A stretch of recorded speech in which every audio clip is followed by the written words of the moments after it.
The barbell bench press is an exciting lift to master, but there's a few things to be aware of before you start.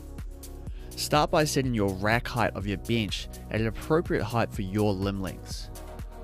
You shouldn't have to reach too high to unrack the weight, and you shouldn't have to do a half rep to get into a starting position either. Ideally, you'll be able to keep your shoulder blades pinned back and down as you use your lats to pull the weight out into position. Sitting up in a tight position is key to a strong bench press. There are a couple of different ways to do it. The first one here, pushing on the sides of the rack to pull your shoulder blades back and down and create a small arch in your back. From there, you can grab the bar at an appropriate width for you. The second option is to bring your feet up onto the bench and do a kind of hip bridge by pushing your hips high into the sky, pulling your shoulder blades back and down into the bench, and then bring your glutes down into an arch position. From there, bring your feet back as far as you can so you can provide pressure through your quads and into your feet. Avoid starting with your head too far back behind the barbell, because when you start your set, you'll start hitting the rack on your repetitions, throwing your stability off, and ending your set early. When it comes to selecting a hand width that's right for you, try choosing a width that allows your wrist and your elbow to be stacked at the bottom of each repetition.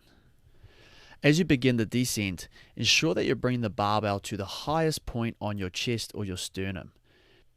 Once you touch this point, instead of just pushing straight up, push up and back slightly so that the barbell finishes resting just above your upper chest or your neck. Some common errors we see with the bench press are: number one, bending the wrist back and causing undue stress on the wrist throughout your repetitions. Number two, lowering the barbell too high on the chest and creating undue stress on the shoulders. Number three, probably the most common one we see, is not going all the way down and cutting your reps short. And finally, not standardizing your form and allowing your hips to come off the bench when loads get heavy. To put it all together, find a setup that's the most comfortable for you and that you can do repeatedly. Once in position, select a hand width that's going to ensure that the elbow and the wrist are directly stacked on top of each other. Unrack the bar by using the lats and pulling towards the feet.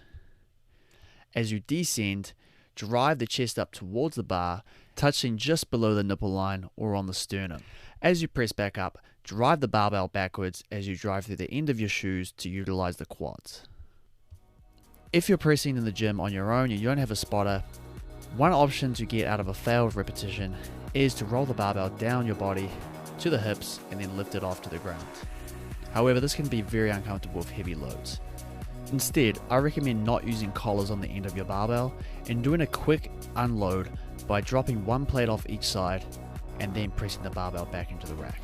That being said, it's probably not wise to be training that close to failure anyway.